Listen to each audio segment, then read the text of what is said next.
Hello everyone, welcome back to another episode of Being Watered in the Word with Branches. I'm glad you can join us today as we continue through our series on Always Pray.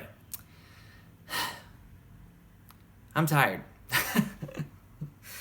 I am tired. For those of you that know us and have been around us, we have three small little boys. We have Tekoa, who's 3, Judah, who's 1.5, and Zion, who just turned 1. All of them are walking, all of them are climbing, all of them are absolutely destructive in every way possible. So if you walk into our house, it's an adventure every single day. From 6:30 in the morning when they wake up and come and I hear Tekoa go, Daddy, Daddy, Daddy, like that while I'm sleeping, to all the way till 9:30 at night to when we finally can get them to actually fall asleep. It's go time at our house. It's like go, go, go. And it can wear you out, right? I'm sure a lot of you can get to those places in life when you are just spent, when you are tired, when everything is just like, okay, I need a break. Please give me a break.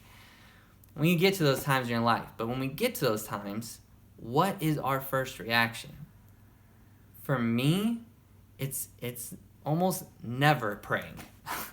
When I get the most tired, it's slumping down somewhere, getting with the book, watching something, playing on my phone, something that has nothing to do with praying and seeking God. And that's just, it's shameful, honestly. The thing is, we have to realize, like I said, on Sunday I said this, we know that in life, and we say this a lot, that God is the only one that can truly satisfy us. Well, if God's the only one that can truly satisfy us in life, and it's not after material things, God's also the only one that can truly refresh us and give us a rest that's real and lasting. Not the television, not a book, not anything else. It's only God.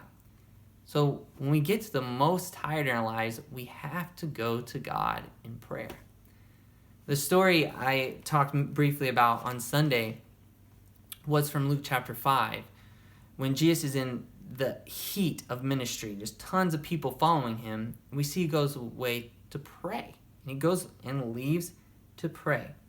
Now, what's interesting about this passage and in the context is this is what happens.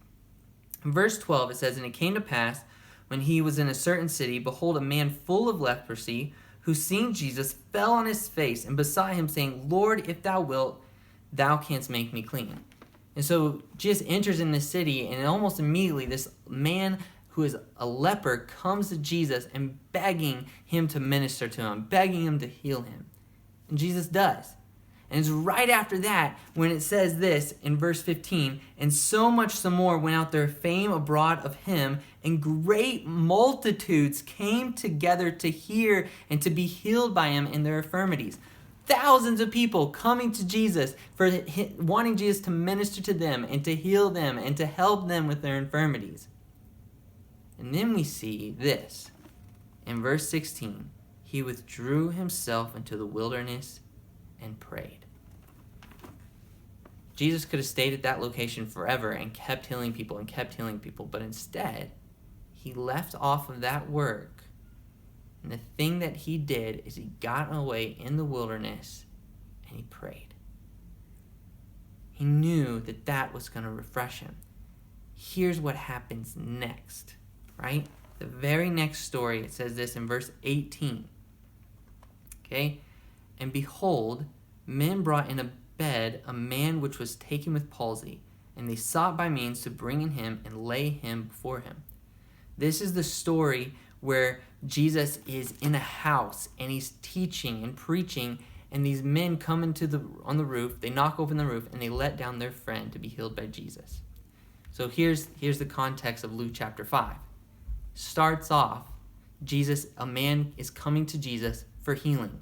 Then thousands of people are coming to hear Jesus and for healing and for help. Then Jesus gets alone and prays. The very next scene, Jesus is inundated with a whole crowd of people that are pressed in to this house. Tons of people listening to Jesus and wanting to be healed. And then again, it goes back to a man, this palsy man, who who is brought to Jesus for healing. What sustained Jesus? What kept him going? What gave him the strength to minister to singular people and then multitudes of people over and over and over and over again, and just to be needed by everyone and to be taken? And what gave him the strength to keep going? It was that he got alone and prayed. We need to learn to get alone and pray.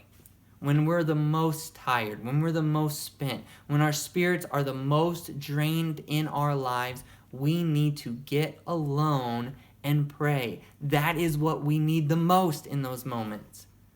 That's what's going to bring us the most refreshing. The all-powerful God of the universe, as I said on Sunday, he created the earth and everything in the universe in 6 days. If God can do that, then he is the one that can refresh us and give us true rest and help us mentally and spiritually and physically keep going and keep being able to serve. So if you're a mother and you're having to deal with your children all day, the thing that you need most after a hard day of watching your children and helping your children out, the thing you need most is prayer. If you're a father who has to take care of your wife and has to go to work and is working all day, then has to come home and you're helping your wife clean up the house and you're helping with the children, the thing that you need most at the end of the day is to get alone and pray. If you're busy, if you're tired, if you're spent, if you're ill, whatever it is, the thing you need most to refresh your life is prayer. So make sure you have that. Before you do anything else, before you click on the TV, get alone, pray, and let God refresh you completely. All right, I love you guys. Always pray and be refreshed by God. Later days.